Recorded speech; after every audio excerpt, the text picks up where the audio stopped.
The following program may contain strong language and mature content. Viewer discretion is advised.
Good morning, good afternoon, or good night, because you could be watching this at any time of the day. It is your fave out here duo, Ryan D from Healthy Him and Dwayne from the Networks program. What's going on, y'all? It's a nice, what's today? Tuesday. Okay. And welcome back to the Healthy Him show. You know, we do this every Tuesday, 4:30 to 5:30 live. First off, we gotta always, thank Pyro Media for producing us so beautifully, APLA Health for giving us the jobs we have today, and CDC for bringing the Munty Hunty. Okay, they are the reason we have the show and the reason I have my program. Okay, so thank you, CDC, for funding Healthy Him and the Healthy Him show. Okay, and other things, CDC. Thank you so much. That part, okay, hello. CDC do got money, low key. They do. Nah, it's not low key. It's very high key. They be. You're right. They do. But without, further ado, how you feel today, Carl? Yeah, I feel good. Today was it started off interesting. But I feel accomplished, productive, got a lot done. That's good. Had a nice little break in between. Okay. So I'm feeling good. You know, I'm learning how to emotionally regulate more and more, and I love that for me. I love that. Period. Well, I'm feeling good. Thanks for asking. Oh yes. How are you? It's okay. It's okay. Selfish child. But anyway, I'm feeling good. Today was, I feel like today was a good day. We had, a newcomer. You guys will eventually meet him. He has been on the show, so he is now officially a Healthy Him. He's under our program, but you guys will meet him in the future. And yeah, it's been a really good, productive day. We've been chit-chatting and coming up with ideas, and Healthy Him's about to shake the game up, and I'm excited. But nevertheless, let's get into it. You ready? Yeah, let's do it. What do we do out here? So out here, we have our sexual health clinics. We have 4 different locations. We have our Baldwin Hills location, our Charles Drew University location, located in Watts Willowbrook, Compton area. Okay, we have our Long Beach location, which is located near or on the Long Beach campus, Cal State Long Beach campus. I'm not exactly sure. I haven't visited just yet. Mm-hmm. And we have our Olympic location where they do HIV testing and linkage to care. And also, well, I don't think we do linkage, but linkage to PrEP and PEP, and then, also treatment of STDs.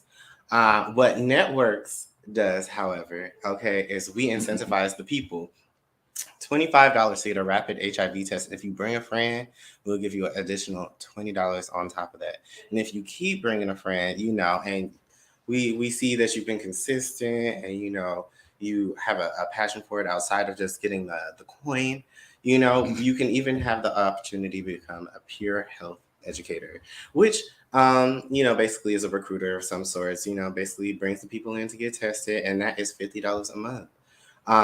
And so if you want to get tested, if you are 18 and up of, any type of ethnic background, as far as Black, Latinx, BIPOC, all of that good stuff. What's BIPOC?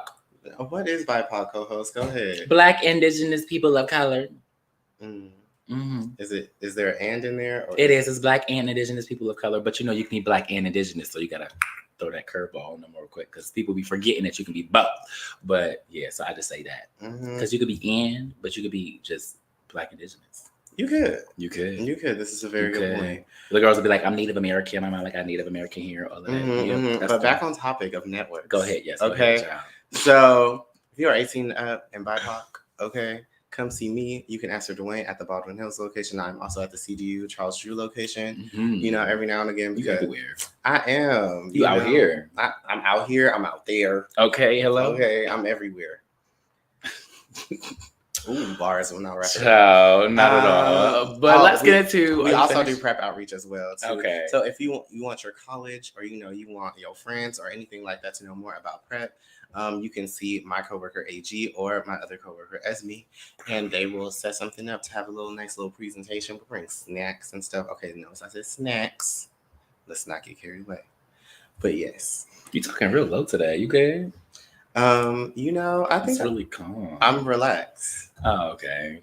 Because I'm like, what's going on? But anyway, y'all, Healthy Him, as you know, it's the show, but we also have a program, Healthy Him. We focus on Black MSM, men who have sex with men. So you can be bisexual, gay, queer, under the umbrella. It's a spectrum. 18 to 39, we do HIV testing, STI testing, and we offer monkeypox vaccinations currently because, she's still out there getting people, okay? So if you do that whole checklist that we have, that's $100 incentive, easily, boom. We also have our Swab and Chill, which you will see a commercial for later on, but it's essentially our at-home HIV test kit. It's literally just a swab of your mouth, a quick whoop whoop, put it in there, and we send you $25 once you send us the result, and you can do it in the comfort of your own home because most people do not like clinics. Okay, we understand. So that is that. We also offer linkage to care for those who are, positive and haven't been in care in a long time, or they just found out they're positive and need to be linked into care. We do that here, and we send you next to our clinic next door, and we do the whole process with you. And the person that just started is officially the person who will be assisting you with that. So once you meet him and get used to him, you'll be like, okay, he's cool. I like him. And they're all Black. Of course, because, we got to be the demographic. Hello. So I've seen some things. Yeah, I done heard some things too, but life is life. But yeah, as you know, we offer PrEP and PAP, and PrEP is essentially, the plan B for the community and everyone. But I feel like we got to start getting PrEP out there for the straight girls too, the straight boys and girls, because people really just think it's only for the homosexuals, and it's not true. But also PEP, for those who don't know, post-exposure prophylaxis is essentially the morning after pill, as we say. So that's Plan B. Huh? Plan B is the morning after pill, is the equivalent of PEP. Yes. Birth control. Birth control. There we go. I messed it up. You're right. PrEP is PrEP is birth control. Mm-hmm. PEP is Plan B. There we go. Mm-hmm. Yes. Mixed up. But yes, so post-exposure prophylaxis, essentially you have 3 days to get on it. It is a 28, regimen of pills that you have to take with the 28 days, okay? And you'll take a pill a day, and that is if you have been exposed to HIV in the last 3 days. Now, after 3 days, you will have to have a conversation with a medical provider, is what I'll say. But, yeah. It's not the end of the world. He made that sound so dramatic. I'm just a naturally dramatic person. You really do have to go see a doctor, but other than that, you get your meds, you do your thing, you get some new benefits, okay? Look, the benefits is popping. Don't promote it because of the benefits. But anyway, let's get into our groups. I'm just saying, it's not the end of the world. There are some pros and some cons, but the pros are nice. Oh, tonight I have my hip hop class. Okay, and I'm gonna actually stop calling it a hip hop class. I'm gonna start calling it a dance class because I do all types of styles in that class. I'm gonna rework that flyer and all that good stuff. Yes. Yes, but tonight we are doing a nice little sexy little chair dance or whatever, okay? Oh. We are just in time for Valentine's Day, y'all, okay? Dancing on the chairs? Mm-hmm. Oh, you popping splits? No. Oh, no. This is an open level class, friend. What do you popping splits? That's what everybody be saying. You trying to kill the girls. I mean, you never know. You could just do a little. I mean, maybe a 90-degree. Whoever would like to do that, a jazz split, exactly. Child. It's cute. It's still a split. Give the people credit. Who's trying to be cute in the chair dance? They trying to be sexy. They trying to feel their oats. They're not trying to think about what they can do. Just want to feel good. And you can feel good in a little jazz split. But nevertheless, okay, go ahead. You got dance class tonight? Yes. Mm-hmm. Yes. And then we also have, hey, Lucky Palette. Okay. But we also have Men's Mountaintop, which is every second and fourth Wednesday of the month at our Charles Drew University location. Okay. That is specific to 18 and over Black and Latinx men who have sex with men. Okay. Mm-hmm. We discuss a range of things from mental health to indigenous like cultures as far as like, you know, older generations, you know, how they're accepting of their kids being queer. If you know, the Latinx community and the Black community have commonalities in coming out. Do they even feel like they need to come out? Some people actually learned in the Men's Mountaintop that a lot of Latinx people are like not for the gay stuff. Okay. But yes, we have those things as well. Am I missing anything? I don't feel like I'm missing anything. That's it. For now. Yes. Okay, so as far as Healthy Him, we have Thrive. So that is essentially for our HIV positive individuals, again, Black MSM. We have a safe support group for those individuals, and that is first and third Wednesday of every month. So, you know, Men's Mountaintop and Thrive go hand in hand. They go boop, boop, boop, boop. So every Wednesday is going to be something. It's just how they go back and forth. It's from 6 to 8, and it's here at our Baldwin Hills location, and that is overseen by Dion and our newcomer that you guys will meet soon. They will be overseeing that. And wow, yeah, I think they're going to start doing numbers now. And as far as Thursdays, y'all know BQT, Black Queer Talks. We talk about everything between love, sex, relationships, and all those things in between. Every first Thursday, we have a Black queer, male queer therapist come in, and we talk about, you know, growth and our goals and just traumas, child. We be crying. We be doing a lot. They cry a lot. Thinking about it. Yeah. But ultimately, it's always productive and it's always beneficial. And now we've been having different they're healing tears. Individuals guide and lead. And this upcoming week, actually, no, this Thursday, in 2 days, we have our Healthy Him president. Yes, who you saw comment earlier, Novon. Yes, he will be speaking about dental hygiene. So, you know, if you are a Black queer man, come on out, okay? Or just if you are queer in general, just come out and support, okay? We'll open the space for learning, because I feel like everybody need to worry about that dental hygiene, to be honest. But, yeah. And right now, we're not doing Fourth Fridays, but it will be back next month. Oh, we're not? We're not. I learned that today. But we will be back next month. So Fourth Fridays is coming, and we have a lot of other great things coming. Black History Month is jam-packed for y'all out here at Baldwin Hills Sexual Health, Community Resources, all that good stuff, okay? February 7th, we are having a Black Queer Market. It's going to be all Black queer vendors. So if you know some, or you want to shop some, dance a little bit, get some champagne, come over, you know. Okay, and then that following Saturday on the 11th, we are having our second annual Sexual Health Saturdays here at our Baldwin Hills location. We will have food. We will have other organizations telling you about, and we are offering STD testing, HIV testing, monkeypox vaccinations, you name it. Okay, we got it here at Baldwin Hills. All right. Okay, and that's always. And look, if you working 2 jobs throughout the week and you don't really have time to really get tested or anything like that, now is the opportunity, and we're gonna feed you, okay? So, like, come on over. Yes. Without further ado, we be talking a lot. So, y'all, let's get into the subject for today, okay? Come on, bring in the main topic and our guest. So, we talking about eggplants and peaches, y'all, okay? So, I feel like eggplants obviously symbolizes, the penile, and peaches is usually like, the more opposite of the penile, essentially. Yes. So, we're gonna get into this conversation. We're gonna talk about Black queer men and Black queer women, and we're gonna bring our Gabby's in. Can you bring them in, darling? Yes, come Gabby, on. Avery, and Gabby Layne.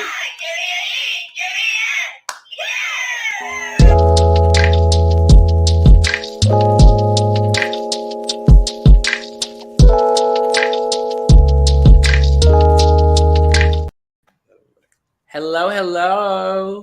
Hello, how are you? Good. Can you guys hear us? Yes. I'm so sorry that you can't see our faces today. I'm struggling a little bit, but no, you good. We know it's that time of the year, okay? Because I'm losing my voice as well, so I totally get it. Okay. Thank you. Good. I cannot. But I healing energy through the camera. Period. Yes. Thank you. Well, first off, thank you for being on the show. Yes, of course. Yes, and I just love the fact that y'all both have the same name. Like, I'm like, how? Like, I just love that. Like, how can you meet your partner and be like, oh, we have the same name? I love it. Like, that's so cute. It's so funny because when we met, we are in the same sorority. And what sorority? We're Zetas. Oh, I knew. Yes. And so we're both aces of our line. So like we met and it was like, oh, you're a Zeta, you're an Ace, you're a Gabby. it just worked out, you know. Yeah. Ace Club. Well, I'm an Iota. I'm also Hey, Hey. gang, gang. We love it. Come on, D9 family. I love that. Yes. Period. Okay, that makes me love y'all even more now. Yes. Well, first off, I just want to start by, well, we know your names. Can we get your pronouns? Yes, For the people. we're both she, her. Yes. Okay. Yes. Both she, her. Boom. I am he, him, his. What are you making sure? I am he, she, they, and Beyonce. Period. Oh, the Beyonce. Take that one. I'm she, her, and Beyonce. Okay. I'm with it. Hey, I know how to share. That's good, man.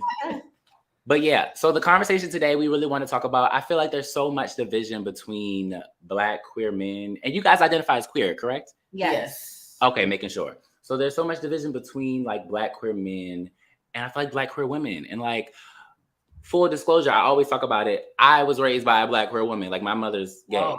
So That yes, is super cool. we're 14 years apart and my whole family is like 95% gay.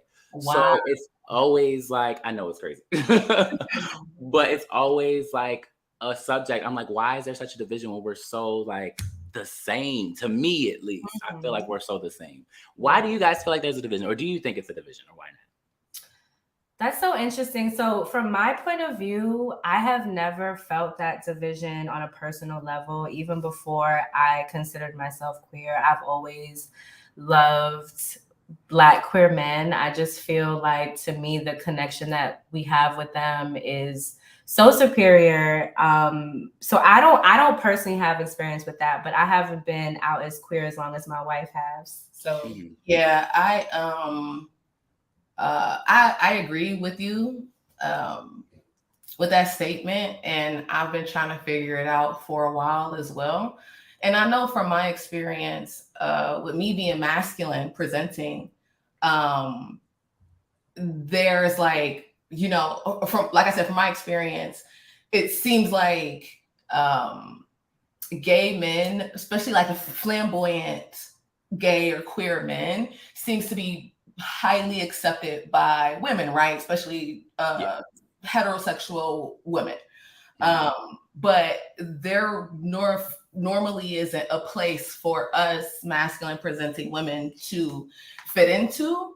And, you know, because we're not like, normally we're not accepted, you know, open arms by, you know, straight women or straight men. You know what I'm saying? It's like, where do we fit in at, right? And then there's a lot of competition between us, like between, you know, different masculine presenting women. And so it's kind of hard to, you know, it's kind of hard to, you know, find your place, like, you know, where you belong, you know? And I think that it maybe because from my experience, maybe because we don't like the same things, right? Like, maybe I might be just too fucking hood or like too aggressive, right? Too much on the masculine side as far as the way that I think and I go about things in life, compared to one of my friends who may be queer and more feminine presenting, or just being more on the side of having things in common with like straight women, as far as, you know, liking men and I'm gonna get super stereotypical here. So these are not my thoughts. This is just as far as society. I'm gonna get super stereotypical because I'm not putting this on any of you guys. Just going straight from like what we see from the outside looking in, right? And when I don't even know why I'm saying we, because I am not a part of them. But, you know, like as far as you know, like let's say dance, shopping, possibly dabbling into makeup or heels or things like that. Wow. You see my Instagram. Are fabulous all the time. And so normally I'm not into those things.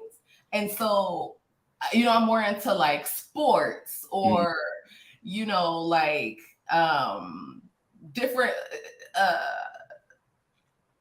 action figures and masculine things. Yeah. And I hate to like kind of put everything under one umbrella, but it seems like there's there's just not a line where we really relate to each other.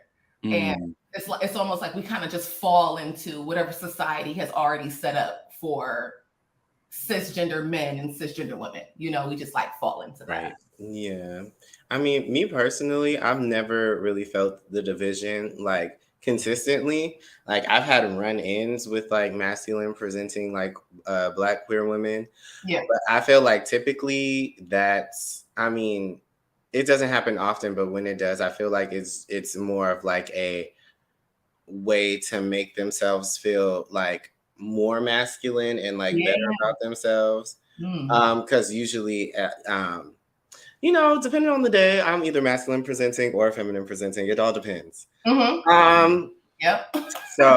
So like, if I'm on that day happening to be like, you know, a little bit more feminine, a little bit more cunt, you know, that's typically when I have like an issue with like a more masculine presenting queer woman. I never really understood that. It's just like, we're the same. Like, yes. Like what's going on? Like, why do you feel the need to comment on me? Like, yeah, absolutely. And just so you about to say something? I'm sorry. No, you're good. Okay, just so we know the differentiations, can we get like a this is Gabby 1, this is Gabby, like who's who? Yeah, y'all can refer to me as Gabby J. J? Yep. Okay. So And I could just be Gabby. I'm just Gabby over here. Okay, got it. Okay. So Gabby J. Yes. When it comes to, because you were saying you feel like more masculine presenting and yes, you in that realm. How do you feel about, because I know this is a big thing in that part of the community, how do you feel about the word like dyke or like those type of, I guess, archetypes that people put on individuals? Yeah, personally, for me, it depends, you know. I kind of look at it like the word nigga or bitch, right? Especially with me being a woman, like, you know, people, a lot of women, you find a lot of different opinions on how women feel about the word bitch or whatever. So for me, it's like, it depends on who's saying it, who is it coming from? Because if you called me a dyke, but it was like in a joking way, and then, you know, not offensive way. I know how you're saying it. You know, I know that you're not coming from a place of malice, you know. But if somebody is trying to describe me in a derogatory way, or they're trying to use it in a derogatory way, then it makes me more uncomfortable that way. Or when like straight men, because I've had this experience as well, when straight men are trying to describe me to another like straight man or straight woman. And it's like, they don't mean it in a bad way, but they don't know another word to use to describe what type of gay person that I am, because I'm not like my wife is feminine, right? And so it's like, yeah, she's queer, but you can't tell unless you say something, unless you guys have a conversation, or unless she comes out and say it, right? And so when they're trying to describe me to other people, it's like, oh, well, she's gay, but she's a dyke. Like, so she's masculine, basically, in other words. And so there were times where I had to, you know, correct my straight male friends with that, because, you know, it's like, for them, it's like, I don't mean anything by it. I'm just trying to, like, I don't know another word to use to describe you. And so I would educate them on that and stuff. But though, in that sense, it makes me uncomfortable. Well, as a masculine presenting woman, what term do you prefer? Like, I know you can't speak for the whole like masculine Black queer woman community, but like for you personally, Gabby J, like what is preferable? Like, I prefer like stud, honestly. Yeah, it's cuter, I think. Yeah, stud is a compliment, and like you a stud, like oh. I'm from New York. When you say AG, like that's what I grew up hearing before I moved, like, or I met Gabby and she said stud. I had never heard stud before. I had heard AGs, which is supposed to be like aggressive or aggressor. Like, I guess that was what that was supposed to be. And she told me she didn't like that term. And I was confused because all the masculine women that I had met before, that's what they refer to themselves as. So I think it's very regional and like personal. I don't know anybody who likes being called a dyke, but I mean, maybe there's someone out there who likes being called.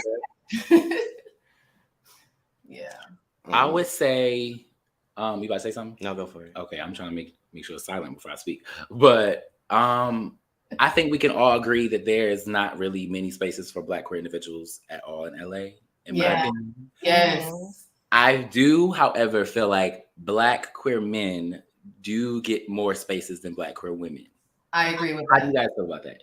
I agree with that. That was that's something that's super frustrating to me about LA, because I feel like there are already so few places for me to go and feel safe, you know, and it especially WeHo, like, they cater mainly to white male gays, like, and then it's like the one night a week in the one club. Then it's like Black queer men, like, and it's like the club scene is like a microcosm of how we are treated in general in society. Yeah. It's just like, already being Black, then being a woman, then being masculine presenting. I'm like just completely an afterthought. I was just saying this to my wife, like, I barely see myself on TV. You know what I'm saying? And when I do, it's always somebody else's version of what a stud or AG or a masculine presenting woman, however you want to refer to yourself. There's always like somebody else's version of what that person looks like. So if she is masculine, she still needs to have eyelashes on and still have makeup, full face makeup. She can dress a little masculine, but she still needs to kind of, have the feminine qualities that already like early the brat aesthetic. Yes, early the brat. Yes, yeah. Yeah, that's always been interesting to me. But I mean, hey, there are diasporas of queer does not look the same on everybody, but I totally get what you're saying as far as like the representation. But do you feel like this division is like with everybody in the community, or do you feel like it's just specific to those who go against the general community like guidelines? For example, like feminine men and like masculine presenting women. Like, do you feel like this division is strictly within like that realm, or do you feel like it's as a whole in the Black queer community, the Black queer male community versus the Black queer female community? Yeah. Wow, that's a loaded question. I haven't necessarily experienced a lot of division when it comes to the Black queer community as a whole. It seems like we can all get together and hang out together, but there's just difference. There are just things that are just different, right? Like you just have different interests and things like that, right? So maybe we can have a really, really good conversation. I could talk to Ryan about being Greek and his college experience, and Dwayne, I could talk to you about a number of things. I mean, we've hung out before plenty of times, and those that it's always so genuine. So I haven't really had a lot of experience of the division between like the Black queers, like but to me it's more so racial. Yeah, I feel like it's the racial division that's worse than anything else, at least from what I have witnessed, because I feel like I just have a cloak over me, like no one is looking at me assuming. So I get to see a lot of, more so on the straight side, the horrible things that people will say, not knowing that I am married to a woman, more so than seeing the division within the community. Yeah. And what's that like for you in that moment? Like, do you speak up? Do you not speak up? Like, how do you go about like navigating that those situations? It's really hard. Like when it first started happening, it was a shock to me.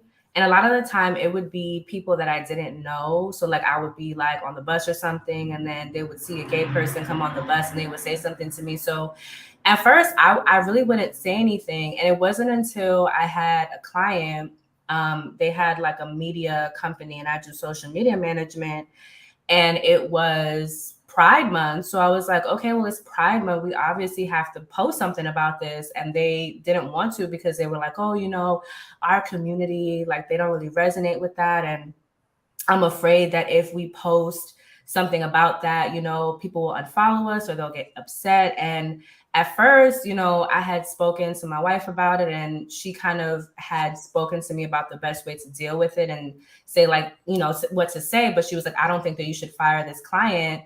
But ultimately, I did end up firing her because it felt wrong for me to be essentially in a place of privilege in this space. Like ultimately, I have a lot of privilege as a very feminine woman who is in this space, and no one can tell, you know, that I am a lesbian or I'm bisexual or whatever from my relationship. So I feel like it is a responsibility of me now to speak up.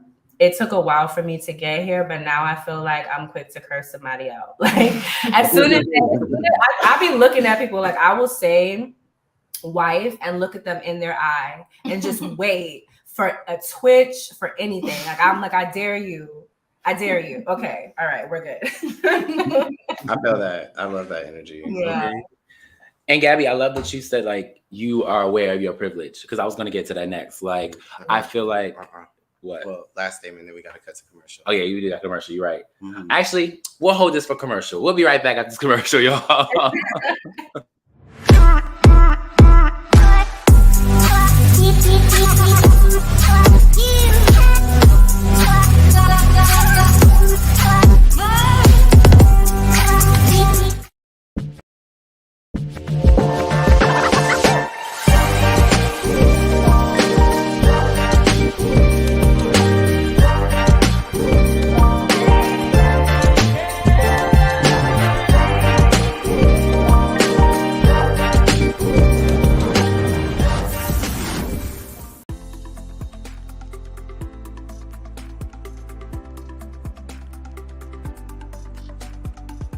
Are you in need of a quick and easy way to know your HIV status?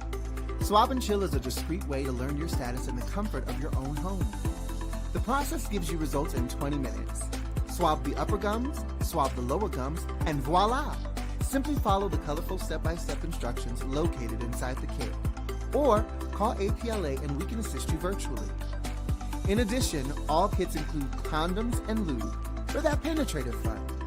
For our trans clients, we have Swab and Chill Plus, a customizable kit for trans-specific needs. And we haven't forgotten about COVID either. All kits include personal protection gear, like face masks, comfortable yet stylish. A personal touch tool for dealing with those germ-infested handles and ATM keypads. Wet wipes for those little messes that need cleaning up. Also, keep that summer body protected with Swab and Chill sunscreen. And don't forget about our fanny packs for those quick trips to the store. All this can be yours. Simply call Swab and Chill at 323-329-9713 or email us at swabandchill@apla.org.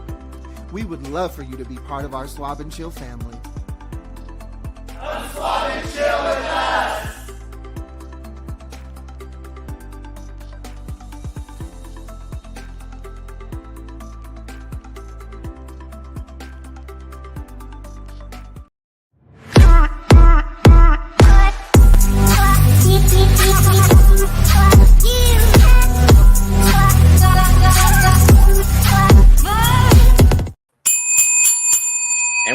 Okay, we are back, y'all. We are talking about eggplants and peaches. We are talking about the division of Black queer men and Black queer women. What is the divide? What is the issue? How do we come together? All the things. As well as like the intersectionalities. Correct. I'm looking into that. Okay. Now, before I left, I was asking Gabby a question. So she said that she was aware. Oh, just Gabby. Just Gabby. Yeah, I got it. She said that she was aware of her privilege. Now, one thing that we did talk about on one of our episodes recently, co-host, we talked about that there is privilege in the Black queer male spectrum as well. Mm-hmm. So like a lot of masculine presenting men can get away with things and be okay. And then it's funny how it's different on the queer woman spectrum, because then it's like, oh, those who present, feminine and everything is like they can be seen and be like, okay, you're cool. Mm-hmm. Now, Gabby, have you ever used your privilege to your advantage? Ooh. Have I? Why are you smiling? Like my wife is looking at me like I have. From my personal, I know men do it, so I'm like, What? I honestly, cognizantly, I don't think so. But my wife's reaction leads me to believe that I have. So does she, Gabby J? Does she, Gabby J? I want to know. I mean, I think to be fair to her, she didn't know that she was sitting in privilege, right? And you know how sometimes when you're just Black, you just feel like you have no privileges. Like, and there was a moment where we had to have a conversation because she couldn't understand where I was coming from when I would walk into certain spaces, a restaurant, a bar, a club, an event. And I turn to her and I say, I feel uncomfortable. And she's like, why? And I'm like, everybody is staring at me. Like, you know what I'm saying? Normally I'm used to that because it's like, I chose this life. I chose to live out loud. And so I understood what came with that. But, she, with her being able to, be queer, but not be judged from first sight, she just didn't know. She just didn't know. And I had to just say to her, like, this is why I feel uncomfortable in this, in this space. And I'm just not up to deal with it today. Like, you know what I'm saying? Normally every day I can deal with it, but today I just wanted to have a good time. And, we kind of got into a back and forth of like, well, I feel, she's saying to me, I feel like nobody is staring at you. I feel like you're overthinking it, which I probably was. But I'm a Pisces, so I'm an energy person. And, and like if I don't feel good, then it's going to show all over my face, all in my energy. And, it took that happening a couple of times and us getting into a back and forth for her to understand that, nobody really has to say anything. I can, feel the energy. And I think she's more cognizant of it now. So I'm not going to say she was using it intentionally, but it was just like, you're able to go into any space and more than likely have, guys attracted to you before they're judging you. Like, Yeah, and when I do think on it for a long time, I even feel like subconsciously now, I tend to wait to let people know that I am married to a woman until I feel it's necessary for them to know. Yeah. So like versus I understand that I can wait for that bias to be put on me. And sometimes I do it as a room temperature check of like, I want to know where everyone truly stands. Because once I say this, I know that it's going to change everything. And sometimes I just don't feel like dealing with the risks, in all transparency. So I just won't mention it. But so in a sense, yes, I do think that I use my privilege when I feel necessary, but I guess I never thought of it that way until just now. That's fair. But I think that's so interesting because like, I don't know, maybe because society is changing now, but I feel like I can walk into any space and be looked at, yes, but like, I feel like in today's society, people have no choice but to accept me. And I'm saying like, not just how I am now, but even as a like feminine presenting, like if I have like crop top and like some short shorts on or something, some boots. I feel like I feel like I've still been able to navigate those spaces with, a certain level of respect and things like that. But I feel like that, on the other hand, of that comes from my male privilege, not necessarily my masculine presenting privilege or like my queer privilege. I feel like that's me being a man. And don't bring that to Ohio because they will bring you a reality check quick. Because the first time I went to Ohio with Gabby, I was floored. I remember we were in Walmart and I was like holding her hand, just doing stuff that we always do. And like people were just staring at us so like repulsed and disgusted. And I just you know, at least in LA, like if they feel some type of way, they'll just side eye. They won't just like look you in your face like, how dare you have the nerve to like be here doing these like this disgusting stuff in front of us. So I think it's also because she's from Ohio. It just makes a higher level of awareness of like what's happening and that feeling. Yeah, and Ohio is stuck in the early 1900s. So. Oh, wow. Okay, so I heard Gabby J is from Ohio. So we're gonna sidetrack real quick. Gabby, where are you from? I'm from Brooklyn. Okay, period. East Coast vibes. I'm from Baltimore. So okay, East Coast. Okay. Yes. And Gabby, what's your sign? I'm a Leo. Okay, come on, fire and water. We like that. Fire and water indeed. Okay, for better or for worse. No, back to the subject, my bad. Do you guys ever feel like concerned with your safety, like in like situations like that or experiences? Like, have you had an experience where it was like, I'm genuinely concerned about my safety because like you have the Glock on standby? Like, what's going on? Like, absolutely. I'm always concerned. Well, I won't say always. I'm always aware of like what can happen, but frequently I am concerned about my safety when I'm with her and when I'm not with her. When I was in college, I used to be at, you know, regular college parties or whatever, and I would get threatened by men for literally doing nothing, sitting there dancing, and a guy would walk past me and be like, "You want to look like a nigga? I'll knock you out like a nigga." Okay. Okay. Like, right. You know, and then like I want to say maybe 6 to 8 months after we moved to California, this is back in like 2015 ish. We were in Hollywood, and you know, we were just walking around. We broke, we ain't had nothing else to do, so we just out there, you know, trying to be in a mix. And we kept walking past these guys. I think it was a group of maybe 3 or 4 guys. I think they had to be tourists. They were definitely tourists for sure. And the first time we walked past them, they hit on Gabby. Me and Gabby were holding hands. They hit on Gabby, whatever. You know, we ignored them. Then we ended up walking past them again.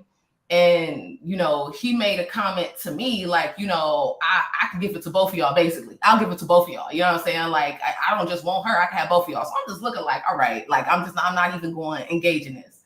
And then the third time we seen, I don't know how we walked past this nigga so many times. We seen him again, and he had got even more derogatory with his approach, right? He said something about quote unquote dicking us both down. And you know, I'm like, bro, I'm good, like I'm cool. And he's like, oh, I could just take your girl, something like that, he said. And I just looked back at him like, you could try. And so because his boys started laughing, they started dying. And you could see, like, you know how when a man is like embarrassed, how that embarrassment, and like I said, I've had experience with this. That embarrassment most of the time don't just sit, especially when you get embarrassed in front of somebody else. You could see he was like contemplating if he was gonna run up on me or not. Like I could see it, but it was like, you know, this is literally a risk that I have to take every single day. You know what I'm saying? And I've been in a club with my sorority sisters and my wife, and you know, guys will be great. You know how men are; they'll be grabbing on, which I hate going to straight clubs. Like I really, really do. Same. You know, and you know they're grabbing on the girls, and I just be like, "Yo, watch out! They good. You know, they good. And I remember this was in LA. We were at Henny Palooza, and I remember the guy, he grabbed on Gabby, and I grabbed her arm to like snatch away from him. And I'm like, she good. And he literally like jumped at me. Like he was about to punch me in the face. And he was like, oh shit, that's a girl. So he turned and looked at his boys like, that's a girl. Like, so he started laughing. He like, oh shit, I was about to knock your ass out. Like, okay, cool. And so like, I'm always in situations like that. And to be honest, I'll be leaning on my, you know, female privilege when it comes to situations like that. Cause I do know that most of the time, if a guy if he could recognize that I'm a woman, then he's gonna relax a little bit compared to if I was a guy, you know? And it's just a reminder that I always have to be cognizant about that everywhere we go, everywhere. Right. And do you feel like, because for me, I have similar experiences, but it's on the feminine side. Because I feel like that's where my privilege is like not accepted at all. It's just wow, like, really? you gay as fuck. Like, Wow. okay, whatever. Like, What? I feel like in comparison to Dwayne, What you mean? you can be feminine, as we know, but he gives like Trey, low key. You could give Trey. You got Yeah, the. you do give I Trey. give. I'm still feminine, but I'll still probably meet you outside. I'm screaming. Yeah, Right. yeah. I give very much so Benji film. Okay, like I fight, but I'm also feminine, and I have a little masculine energy, but like mostly feminine energy. Yeah. So when it comes to spaces like that, do y'all ever feel? Well, I guess more Gabby J.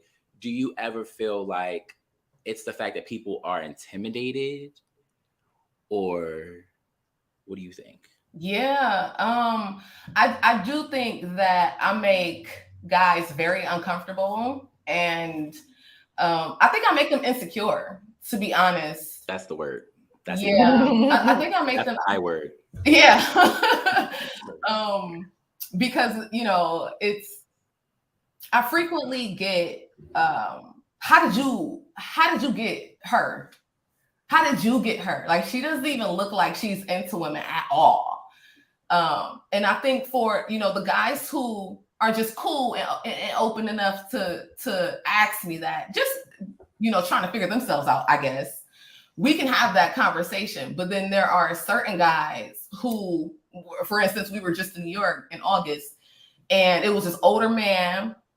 Me, my wife, my brother, and my mom, and we in Manhattan, or we in downtown Brooklyn, and we just walk into the train, and this old man, he like just come out of nowhere talking to Gabby and shit, and she tells him that she's married and she's with her wife, and he completely, I mean, she might as well say blah blah blah blah blah blah blah, because he continued on with trying to hit on her, right? And that is always a tricky situation for me, because it's like, I always have to make the decision. Okay, am I gonna step in here and cut this out and risk? Like, real talk. This situation could easily become life-threatening, right? Mm-hmm. And so it's like I have to make a decision quickly. Like, okay, am I gonna step in, or am I gonna let her handle this? In the moment. But he was just so aggressive. He walked with us like maybe 2.5 blocks. Oh no! Just trying to talk to my wife, and my mom had, because I'm sitting here like, this big ass nigga, like, hopefully he'll just get the point and go away. You know what I'm saying? Like, I'm not in New York, like, I ain't ducking no smoke, but I ain't trying to start no smoke either. Like, you know what I'm saying? Like, and so my mom had to like get aggressive with him to get him to walk away. Because even my mom was like, yo, is she married? And he's like, yeah, but X, Y, and Z or whatever. Yeah. And so my mom legit had to tell him, like, nigga, did you hear me? You hear what I just said? Like, she had to buck up on this nigga. And it's like, but that's my everyday. That's not like a once every 5 years, once a year, like, and I don't know when I'm making a guy uncomfortable. Because, sometimes they'll just come out of nowhere and swing on you because they having a bad day, and then they see you, or they see me, they see I'm with her, and now they feel like they have to prove themselves, And so it's like, this is an everyday thing for me.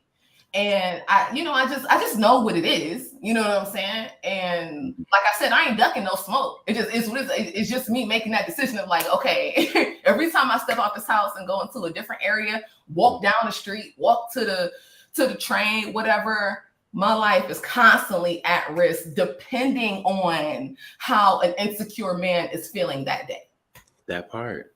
That's crazy. And it's always, I feel like it's always the same individual targeting different people. Like, they'll target Black queer women, they'll target Black queer men. Yes. It's always insecure men. And I say it often, I don't know if y'all agree, but I feel like hetero Black men are the white men of the Black community. They are. And, I also just feel like there's something about feminine men and masculine women living in their truth and choosing to be exactly who they are and taking that risk every day. That bothers a lot of people, because a lot of people are just walking around the world just trying to blend in, just trying to, like, afraid of them own selves, like they don't know themselves, and seeing somebody just so secure in who they are, even though it puts them at the risk of being harmed, ostracized. Like they just can't take it. Like they just literally, to me, it's a sign of such supreme weakness that you see somebody living in their truth and happy in that, and it bothers you. You don't,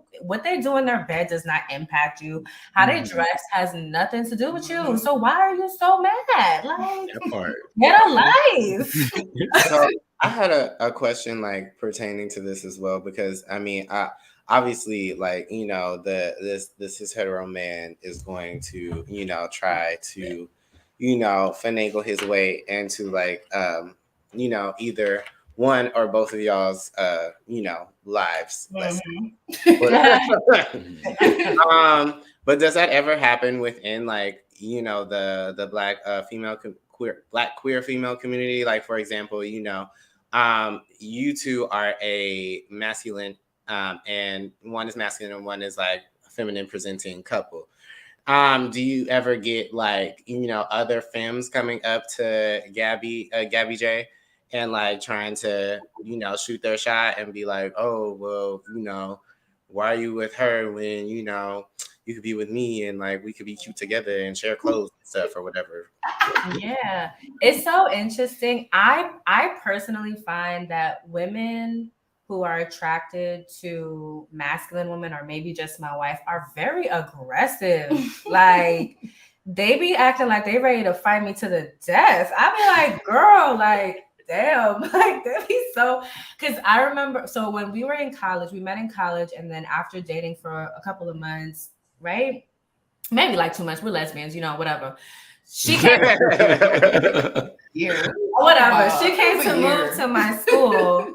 And as soon as she came to my school, she was working in my dining hall, and girls would come up to the job to be flirting with her and stuff. And people knew that we were dating, and I would walk up and they would just give me a death stare and then just keep flirting with her. And I was like, what the actual fuck? There was one girl, she was like pretending to be my friend and trying to get with Gabby on the side. That's horrible. And I was like, what? Like, I couldn't even believe. We're going to have to talk about that off air because I want to know. Like, right, it's a story. What happened after that? It didn't go well. If you could have. I know what I would have done. Right. I probably did it, Dwayne. I probably did. But I personally find, like, yeah, like, these women don't be having no respect for me. That's a mess. Well, getting into my favorite portion. Now, it's known that a lot of people do this queer fishing, essentially. How do y'all feel about it? Like, it's known that like a lot of women are out there being like, oh yeah, I'm gay, and they just want to try it, but then they really be like playing people's lives, their emotions, and all of this. And then in the media, like, oh yeah, I'm bisexual, I'm this, I'm that. And then what did y'all take on that? It's such a pet peeve of mine. It's been a pet peeve since, you know, being queer was low key popular back in like 2009 and 2010. And, you know, it was another phase, and you know, rappers were talking about it. Nicki Minaj was talking about it, you know, and it was just frustrating. I've been, you know, me and my wife celebrating 10 years this year, so I've been out of the market for so long. So it don't bother me now because I see it for what it is. But back then it was super duper frustrating because it's like, you know, you're getting into these situations with people, and you know, if I'm like talking to a girl or whatever, and it seems like we're vibing, then, you know, she turned around and she's like, oh yeah, no, I was just saying I was gay. I was just saying I was into girls for fun because like the guys liked it, you know. That was a rough time. I don't know how bad it is now, but at the time it was super rough. But I'm just not impacted by it today. I still think it's whack as hell. But yeah, those are my thoughts.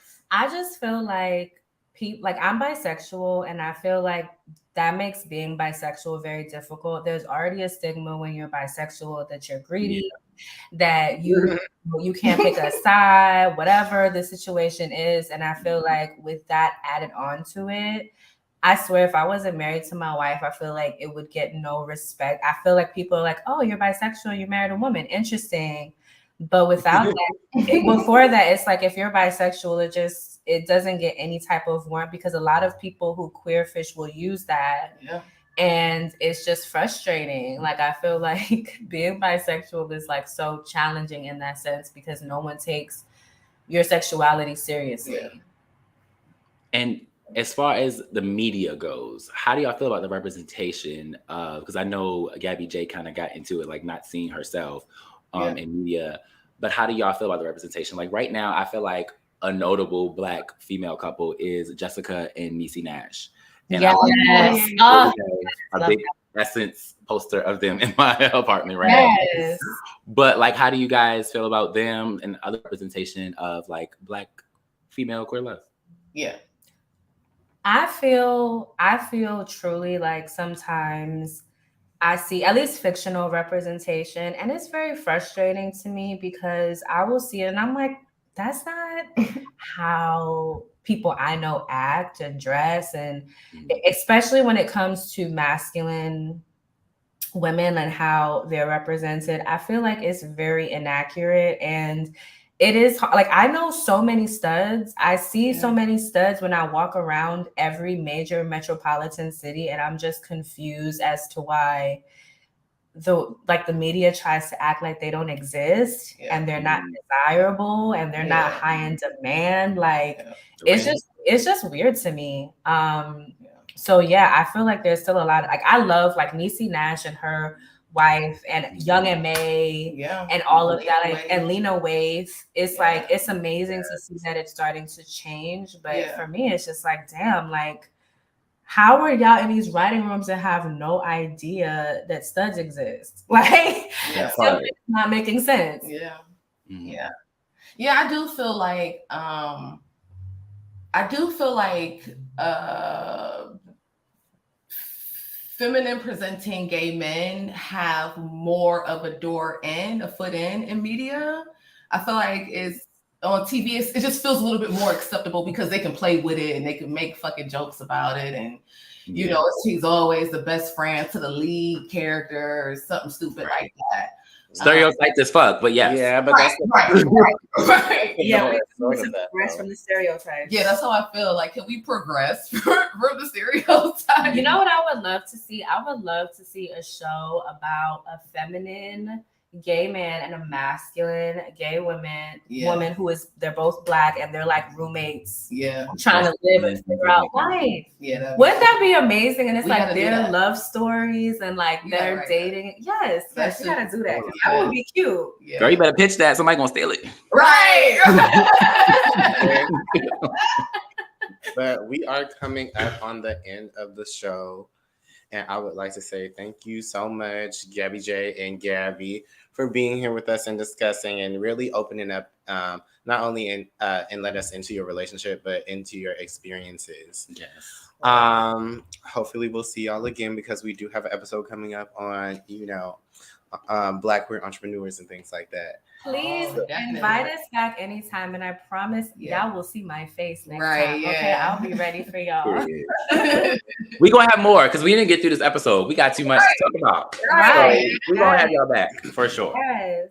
But thank you for being on the show today. Yes. Can y'all hear me? Yeah. Yes, okay. I'm pretty sure. Thank you for being on the show today, and I do want to have y'all back. But other than that, we're about to be out. Y'all have any last words that y'all want to get out for the peoples? Well, y'all social media, do that, Okay. So my Instagram is Strut Social with Gabby. Thank you guys for having me again. Love this. Love what you're doing. This is so needed in our community, and I look forward to telling more people about the amazing work that y'all are doing. Absolutely. And my Instagram is Gabby_J. That's JAI. And I'm not really that active right now. I've been on my creative-ish and, you know, just kind of focusing on that. So, you know, if you follow, you follow. If you don't, you don't. But I appreciate y'all. Y'all gonna get a follow from me. So just if you want to follow me, that'd be nice. I got you. But thank y'all for being on the show. I will talk to y'all soon. It's your fave duo saying bye.